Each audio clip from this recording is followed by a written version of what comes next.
He was 23 and homeless when he stepped off the last bus in Kooskia, Idaho, on a cold morning in early September with $560 folded into the toe of a spare sock and a duffel bag that held, by inventory, two flannel shirts, a sleeping bag rated 10 degrees colder than it actually was, and a worn paperback he had read 4 times.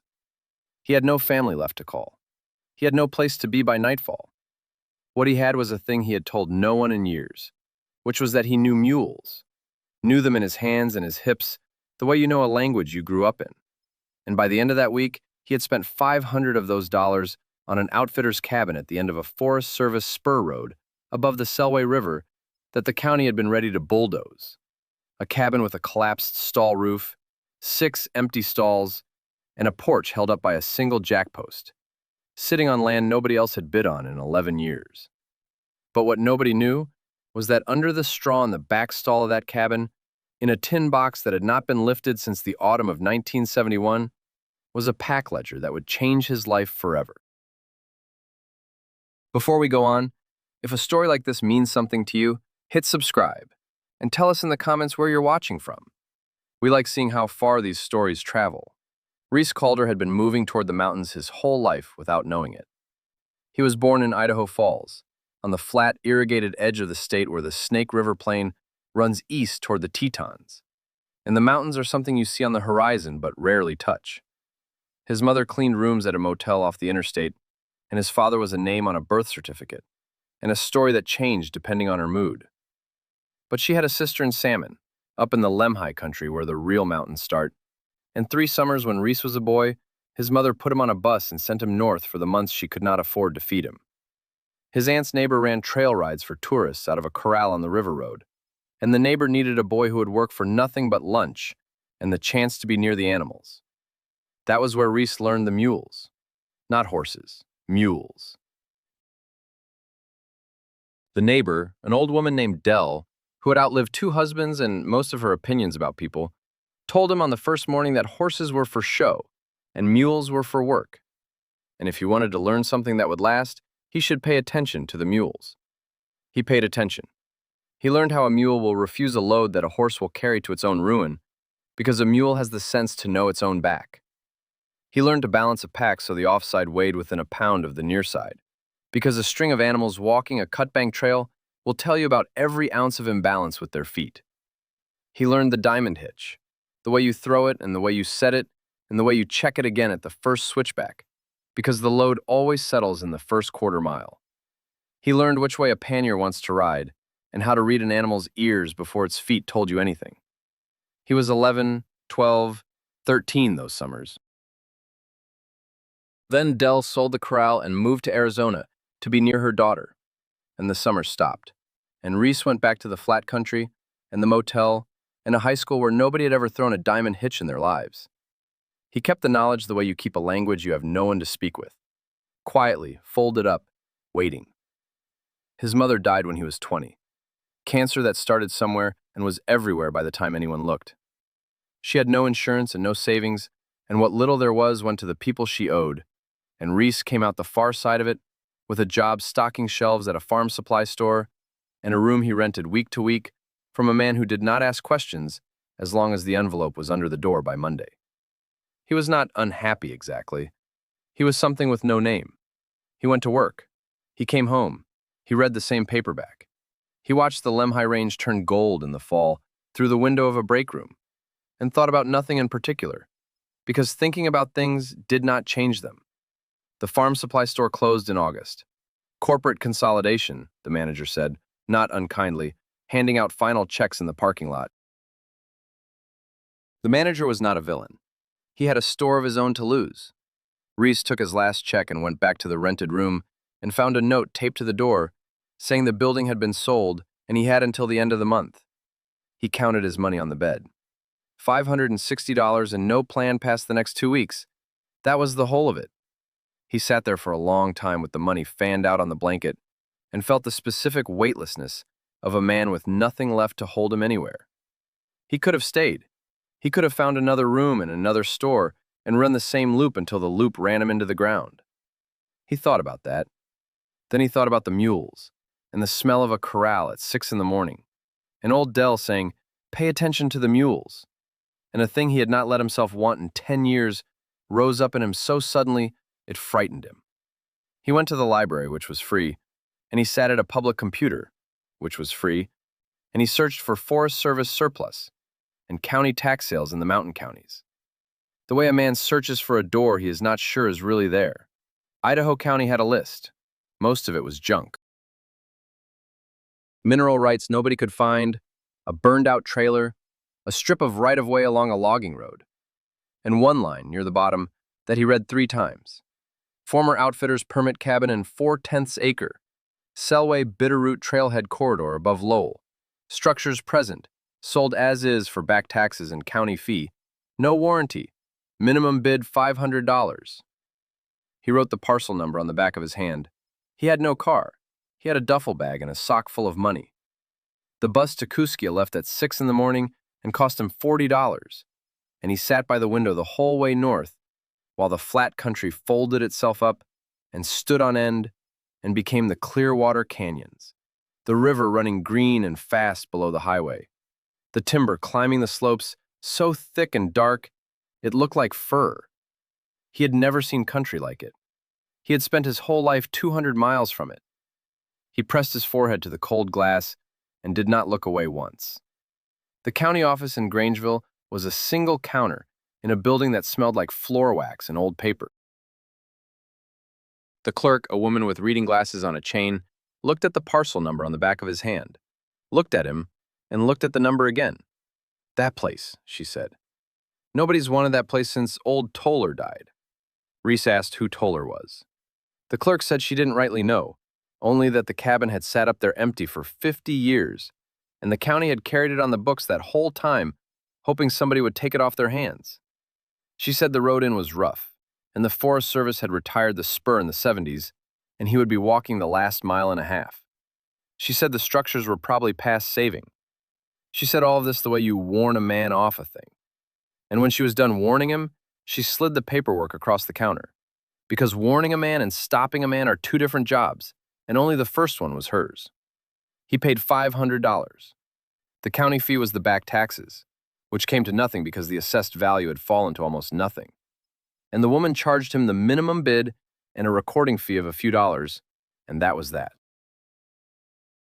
He walked out of the building with a deed in a manila folder and $58 to his name and a name in his head he had not had an hour before. Toller. He did not know yet that he would come to know that name better than he knew his own father's. It was 20 miles from Grangeville down to Lowell, where the Selway and the Lochsa run together to make the Clearwater, and he got there the way he had gotten most places that year, which was to stand by the road with his thumb out and wait for someone to decide he was not worth being afraid of. The man who picked him up drove a dented Ford F-100, the color of a rusted tractor, and he was old, maybe 70, maybe more, with a white beard cut close and hands on the wheel that looked like they had been carved out of the same wood as the dash. He did not ask where Reese was going. He asked what was in the duffel, and when Reese told him 2 shirts and a sleeping bag, the old man grunted and said that was about the right amount of things for a man to own, and most people carried too much. His name was Garrett Stroud. He had packed mules into the Selway Bitterroot for 40 years, he said, before his knees retired him, and the wilderness regulations and the cost of stock, and the slow drying up of clients who wanted to ride into a real hunting camp instead of looking at the mountains through a windshield. He still kept 3 mules out of habit and spite. When Reese said the name of the parcel and the trailhead it sat above, Garrett Stroud took his eyes off the road for the first time in 10 miles and looked at the boy in the seat beside him for a long, level moment.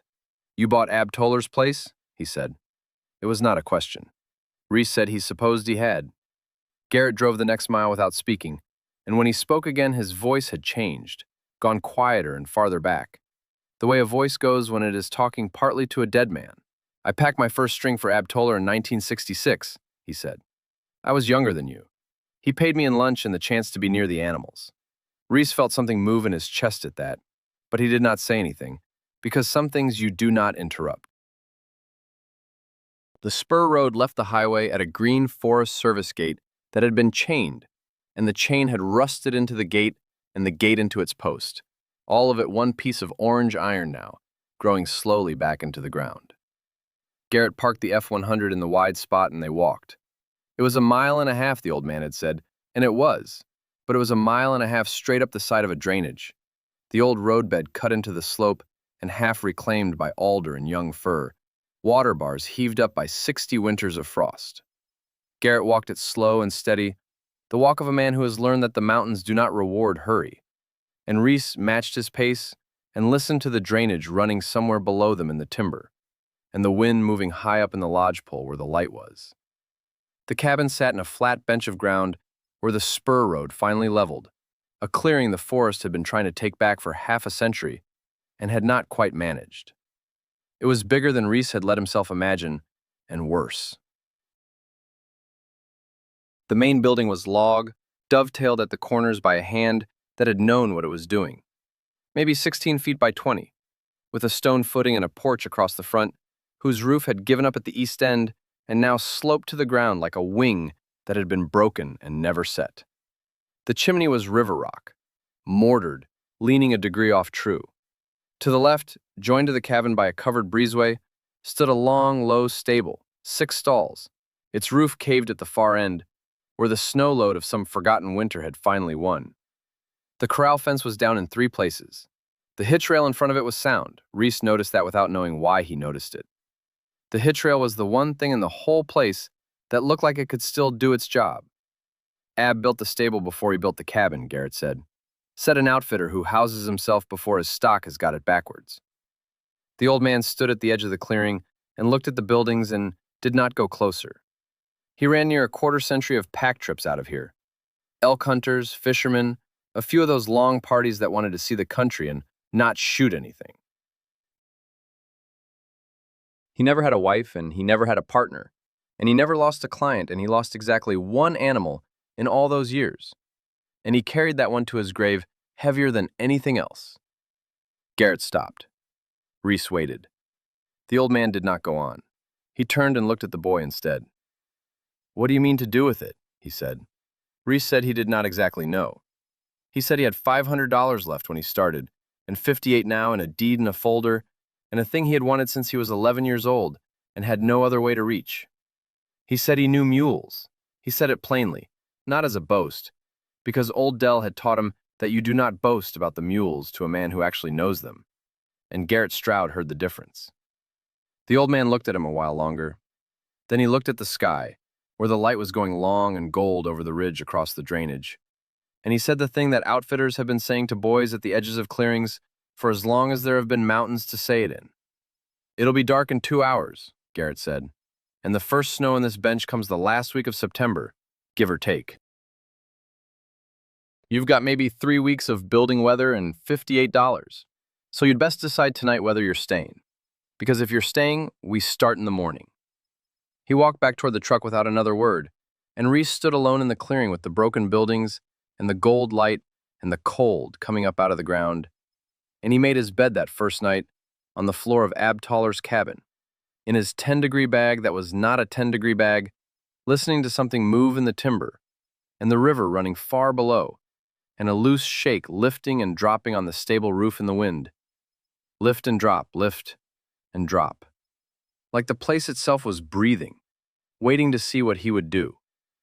Garrett Stroud came up the spur road at first light with a chainsaw, a peavey, a coffee can full of mixed roofing nails, and a thermos he set on the porch step and opened and poured into the lid and held out without a word. Reese took it. The coffee was black and scalding, and the best thing he had tasted in a year. The old man had 2 mules tied to the back of his ideas, so to speak, which is to say he had thoughts about the order of the work, and he laid them out while Reese drank. "Stable first," Garrett said. "Always the stable. You can sleep in a cabin with a bad roof. Stock can't winter in a stable with no roof. And if you mean to keep an animal up here, you have got until the snow flies to give it a dry place to stand."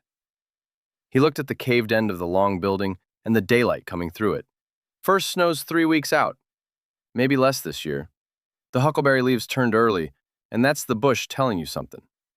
He drained his own coffee. "So we don't waste a day. Stable, then chimney, then the porch. And the cabin roof we patch enough to get you through and rebuild proper in the spring. if you make it to spring. They started on the stable. The work was harder than anything Reese had ever done, and he found, to his surprise, that he loved it, the way you love a thing that is using all of you and asking for more. The cave section was 4 bays at the north end, where the rafters had snapped under a snow load and brought the roof down on top of itself. Garrett showed him how to read which timbers were sound under the gray, weathered skin and which had gone punky at the heart, working the point of a pocket knife into the wood and watching how deep it sank. Sound logs they saved, rotten ones they cut out with the saw and replaced from a stack of lodgepole that Ab Toller had felled and peeled and stacked under the breezeway sometime before 1971 and never used. The bark long gone, the wood seasoned to the color and near the hardness of bone. He always kept a stack ahead, Garrett said, running his palm down one of the dead man's poles. Outfitter learns that. You're never repairing the thing that broke today. You're repairing it with the wood you put up 2 years ago against the day it'd break. He set the pole on the sawbucks. Ab put this up for a roof he never lived to fix. Now you're going to fix it with it. That's about how it works up here. Reese did not say anything. He was learning that the old man's silences and the old man's stories came from the same place, and you took both or neither. He learned the mortise and the tenon that week, the way you cut a tongue on the end of a rafter to seat it into a pocket in the plate log, chisel and mallet, and a square pencil line, paring it down a shaving at a time until it dropped home and the joint pulled tight when you pegged it. He learned to split shakes from a bolt of cedar with a froe and a wooden club, the froe driven down along the grain, the wood opening with a sound like a held breath let go. Each shake riven not sawn, so the grain ran unbroken end to end, and the rain would follow it off the roof instead of into the wood. His hands blistered, and the blisters tore, and the torn places hardened, and by the end of the first week, he had hands that were starting to look like they belonged on the end of his arms. He was down to $40, then $31, after he and Garrett drove to Kuskia for a roll of tar paper and a box of 3-inch screws, and Garrett paid for half of it and pretended he hadn't. The math sat in the back of Reese's mind the whole time, a small, cold clock. $31. 3 weeks of weather, maybe 2 now. He did not let it into his hands because old Dell had taught him that fear travels down the lead rope and into the animal, and a frightened packer makes a frightened string, and he had decided, without quite deciding it, that the cabin and the stable were his string now, and he would not transmit his fear to them. It was on the 9th day, clearing the last of the collapsed bay so they could set the new rafters, that he found the tin box. The back stall, the one farthest from the breezeway, had taken the least damage because the roof there had held longest, and the floor of it was the original floor, packed earth gone hard as fired clay under 60 years of straw and the standing weight of animals. Reese was forking out the old straw, black and matted and half-turned to soil, when the tines of the fork rang on something that was not stone. He cleared the spot with his hands. It was a board, a single short plank set flush into the packed floor, its edges worn smooth, and when he worked his fingers under the near edge, it lifted out clean, the way a thing lifts when it has been lifted and replaced many times by the same hands over many years. Underneath was a shallow box let into the ground, lined with a square of canvas tarred against the damp, and in it was a tin box the size of a large book, an old tobacco tin gone the color of the earth around it, and a leather pouch, and a third thing wrapped in oilcloth. He sat back on his heels. He called for Garrett, who came down the line of stalls slow on his bad knees and stood looking down into the hole in the floor and did not speak for a long moment. "Well," the old man said finally, "he told me once he kept his book where the stock could keep an eye on it." Garrett lowered himself onto an upturned bucket. "It's your floor," he said. "You found it. You open it." Reese lifted the tin box out first. The lid was tight with rust and age, and he worked it loose with his knife the way he had learned to work everything loose that week. Slow, with patience, with the blade and not the force. It came free. Inside, dry as the day it was closed, was a ledger. It was a thick book bound in cracked black leather, the spine soft and broken from decades of opening, the pages edged brown. On the first page, in pencil, in a hand that was square and careful and slightly backslanted, was written, A. Toller, outfitter, Selway River. Begun this spring 1947, having mustered out and come home and finding nothing else I am fit to do. And below that, the first entry. Reese read it aloud, because Garrett had asked him to without asking, leaning forward on the bucket with his hands on his knees and his eyes somewhere else. June 2nd, 1947, Reese read. Took in the Hadley party, 2 men, 8 days, up the Selway to Moose Creek and back. 5 mules, 1 saddle horse. Hadley's brother had never sat a mule, and I put him on Pearl, who would carry the pope and never spill him. Good water all the way. The big ford below Moose Creek was running higher than I liked, and we crossed at first light when the snowmelt was lowest. Lost nothing. Came out under budget. They paid me $40 and a good knife. I have begun. Reese turned the page. The entries ran on, year by year in the same square hand, growing surer and then older, the pencil pressure lightening as the decades passed.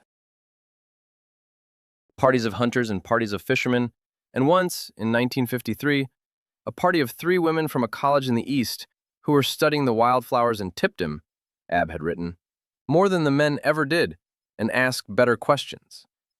The names of the mules ran through it like a second story under the first. Pearl, Dan, Old Blue, a mule named Sourdough that Ab had bought green in 1961 and trained himself. The fords were marked, the high water was marked, the weather was marked. Ab Toller had been a man who paid attention. And in the middle of the book, in the autumn of 1963, the hand changed. The letters got smaller. Reese read that page slower, and the clearing got very quiet, and even the wind in the high lodgepole seemed to hold off. October 9th, 1963, Reese read. Lost Sourdough at the Selway Ford above the cabin. We had got the Renner party out clean, the last trip of the season, and I was bringing the empty string home in the dark because I had told the boy's mother I would have him to the road by morning, and a man keeps his word. The water was up from the rain 3 days before. I knew better. I crossed anyway. Sourdough went down in the deep channel, and the lead rope fouled, and I cut him loose to save the rest. And he went under and did not come up. I have run this river 20 years and never lost an animal. And I lost the best one I ever trained because I crossed at night to save myself a few hours. There is no party to blame and no high water that made me do it. I did it. I will write it here so I do not lie to myself about it later. A man who tells himself the river took the mule is a man who will lose another one. Reese stopped reading. Garrett Stroud was looking at the floor of the stall. After a while, the old man said very quietly, I was on that trip. The Renner party. I was the boy he was getting to the road. He turned the brass medallion over in his fingers that he had taken without seeming to from the open hole. A USFS pack permit tag, the numbers worn smooth. He never forgave himself. All the years he kept that book, and he wrote one true thing in it harder than all the rest. I think he wanted the next man to read it. I think that's why he kept the book where the stock could see it. Garrett looked up at Reese. You're the next man, he said. That afternoon they got the rafters set on the new bay, working until the light failed, neither of them with much to say. But Reese understood something now that he had not understood in the morning, which was that he had not bought a cabin in a broken stable for $500. He had bought a quarter-century of a stranger's attention, and one true confession, and the weight of being the man who came after. The leather pouch, when he finally opened it that night by the light of Garrett's spare headlamp, held 12 silver dollars wrapped each in a square of cloth, and the oilcloth bundle held a Stanley brass-rimmed compass, the kind a serious man carried, with an inscription scratched on the back in tiny letters. To Ab, for getting us in and out. The Renner party, 1947. The same party. The first year and one of the last. Reese sat with the compass in his palm and felt the cold weight of it, and did not say anything for a long time. The community found him the way mountain communities find a man, which is slowly and by accident, and never all at once. May ran the little store and post office down at Lowell, where the wilderness corridor met the road, and when Garrett mentioned to her that a kid had taken the Toller place, she drove the spur road as far as her Subaru would go, and walked the rest with a jar of huckleberry jam and a sack of day-old bread and a flat look that took Reese's measure in about 4 seconds. She did not say much. She said the jam was last year's because this year's hadn't set right, And she said if he was going to winter up here, he would want to lay in salt and flour before the road got bad. And she said his porch post was the wrong kind of fir for a porch post and would rot out in 2 years, which it would. Then she left. The jam was the best thing Reese had ever eaten that was not Garrett's coffee. Buddy came next, a retired Forest Service trail crew boss who had spent 30 years putting in water bars on the very spur road Reese had walked up, and who looked at Reese's saw work on the new rafters with the suspicion of a professional, and then with the grudging respect of one. Buddy brought a set of files and showed him how to put a real edge on the crosscut, the way you file every other tooth, and then turn the saw and file the rest. Raker teeth set low so they cleared the kerf. A dull saw is a lie you tell yourself about how hard you're working, Buddy said, which Reese wrote down that night in the back of Ab Toller's ledger, on the first blank page, under the dead man's last entry, in his own hand, because it seemed like the kind of book that was supposed to keep going. He was down to $19, and the snow line had dropped 2,000 feet overnight onto the peaks across the drainage, close enough now that he could see it in the morning, white where the night before there had been only gray rock.